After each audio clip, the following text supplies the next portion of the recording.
actually recommended his name to the Supreme Council as a potential replacement for the outgoing Prime Minister.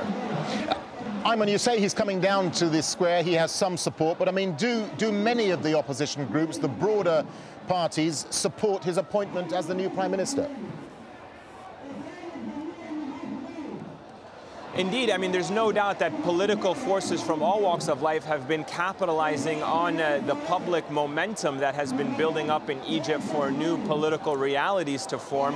There's no doubt that many of them come down to the square, but many of them genuinely do so because they feel that this is a people's movement and they must connect with the people. In this case, Issam Sharaf is no different. He was an individual, as you've mentioned, he served in the previous administration as a Minister of Transport under the former President Hosni Mubarak, but more importantly, he was a very vocal critic of the regime, and because he himself was seen as a protester when he didn't have any position of power, when he wasn't even considered as a potential prime minister, that certainly earned him a great deal of respect among the crowds here. So when he does arrive, if he does arrive, again, it's according to the statement that was put on the Facebook page of the Egyptian Prime Minister's office. So you get a sense of how the times are really changing in Egypt when these types of announcements are being made on Facebook. But if he does come down to the crowd and speak to them, it'll be very important to see what kind of message he delivers about the changes that he wants to bring in as the new incoming Prime Minister. All right, Ayman Mohyeddin there in Tahrir Square in Cairo. Ayman, thank you. And anti-government protesters in Yemen will also rally on Friday, not letting up on their demands for President Ali Abdullah Saleh's immediate resignation. They've rejected a proposal by some opposition groups for Saleh to leave office by the end of this year. He's been in power for 32 years. Clashes were reported in Bahrain on Thursday between Sunnis and Shias. Youths armed with sticks and batons charged at one another on the streets of Hamad, that's just south of the capital. It's the first time the two sides have openly clashed since protests demanding constitutional reforms began 2 weeks ago. In Oman, thousands of people gathered on Thursday for a large pro-government rally. They gathered outside the palace of longtime ruler Sultan Qaboos bin Said in the northeastern town of Mannar. At the same time, pro-reform groups staged a 6th straight day of protests in the capital, Muscat. Well, we'll recap all the latest from Libya in a moment, including a report on how anti-government fighters allegedly tricked their way into a key oil facility. And rallying for reform Indonesian style, the lessons from a former dictatorship that's now a developing democracy. More on that. Stay with us.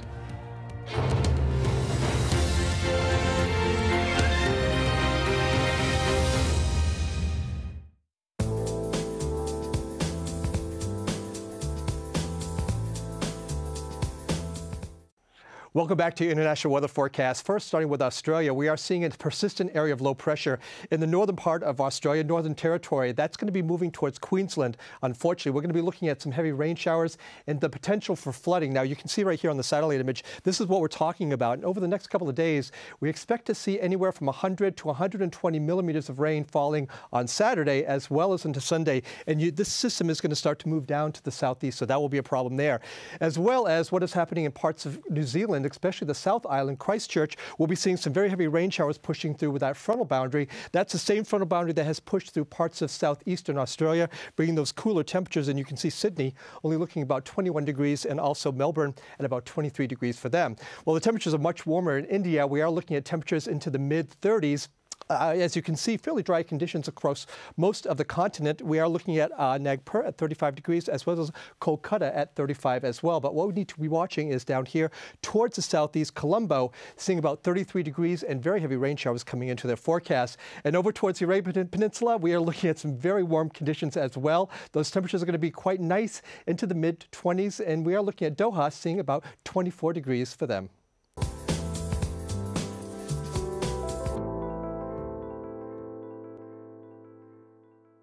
An uprising on the streets, showing no sign of relenting. Protesters united in their defiance of the regime. As demonstrations continued for a third week, President Mubarak remained unmoved. But how much longer could he ignore the demands of his people and hold on to power? In a day-by-day account, we look at the events that changed Egypt, from those that witnessed them firsthand. Fall of Mubarak, at this time on Al Jazeera.